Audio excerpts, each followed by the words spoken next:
हनुमान जी, जिन्हें पवन पुत्र, अंजनेय, मारुति और संकट मोचन जैसे अनेक नामों से पूजा जाता है, भारतीय धर्म ग्रंथों में शक्ति, भक्ति और साहस के प्रतीक माने जाते हैं।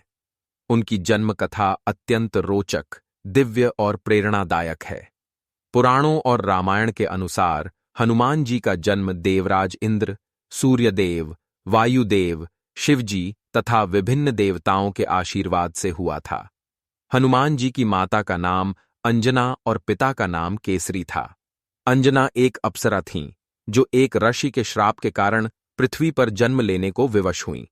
श्राप के अनुसार उन्हें तभी स्वर्गलोक प्राप्त होगा जब वे शिवांश रूपी एक तेजस्वी पुत्र को जन्म देंगी। दूसरी ओर केसरी एक पराक्रमी वानर राज थे। इस दम का वंश पर्वतों और वनखंडों पर शासन करता था। कथा के अनुसार एक बार अंजना माता तपस्या में लगी थीं। उसी समय दशरथ राजा पुत्रेष्टि यज्ञ कर रहे थे। यज्ञ से प्राप्त दिव्य खीर का एक अंश पक्षी द्वारा ले जाकर अंजना माता के हाथों में आ गिरा।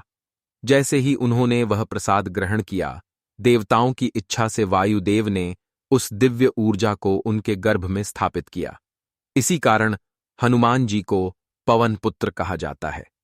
कुछ ग्रंथों में यह भी वर्णित है कि हनुमान जी शिव जी के अंशावतार हैं और उनका जन्म देवताओं की योजना का परिणाम था, ताकि वे विष्णु अवतार श्री राम की सहायता कर सकें। जन्म के समय हनुमान जी अत्यंत तेजस्वी, ऊर्जावान और शक्तिशाली थे। बचपन में वे अत्यंत चंचल और जिज्ञासु थे। एक प्रसिद्ध कथा के अनुसार बाल अवस्था में जब उन्हें भूख लगी तो उगते हुए सूर्य को उन्होंने लाल फल समझकर निगलने का प्रयास किया। सूर्य को पकड़ने के उनके प्रयास से देवताओं में भ्रम पैदा हो गया। इंद्र ने हनुमान जी को अपने वज्र से आघात किया, जिससे वे अचेत होकर गिर पड़े। यह देखकर वायुदेव अत्यंत क्रोधित हो गए और समस्त संसार से वायु प्रवाह रोक दिया। इससे सभी प्राणियों का जीवन संकट में पड़ गया। देवताओं को अपनी गलती का एहसास हुआ और उन्होंने तुरंत हनुमान जी को अमरत्व, असीम शक्ति, ज्ञान और वरदान प्रदान किए। सूर्यदेव ने उन्हें ज्योतिष और विद्या, ब्रह्मा जी ने अपराजेय शक्ति, विष्णु जी ने सुरक्षा और इंद्र ने फिर कभी न घायल होने का आशीर्वाद दिया। इन दिव्य वरदानों ने हनुमान जी को त्रिलोक वंदित बना दिया। हनुमान जी ने शिक्षा सूर्यदेव से प्राप्त की और बाद में वे ऋषि मतंग, राम भक्तों और वानर कुल के प्रमुख अंगों का आदर करने लगे।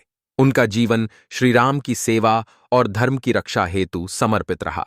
इस प्रकार हनुमान जी की जन्म कथा हमें सिखाती है कि दिव्यता का अर्थ केवल शक्ति प्राप्त करना नहीं, बल्कि उस शक्ति का प्रयोग भक्ति, करुणा और धर्म के लिए करना है। हनुमान जी का जीवन सदैव यह संदेश देता है कि विनम्रता के साथ किया गया पराक्रम ही सच्चा आदर्श है।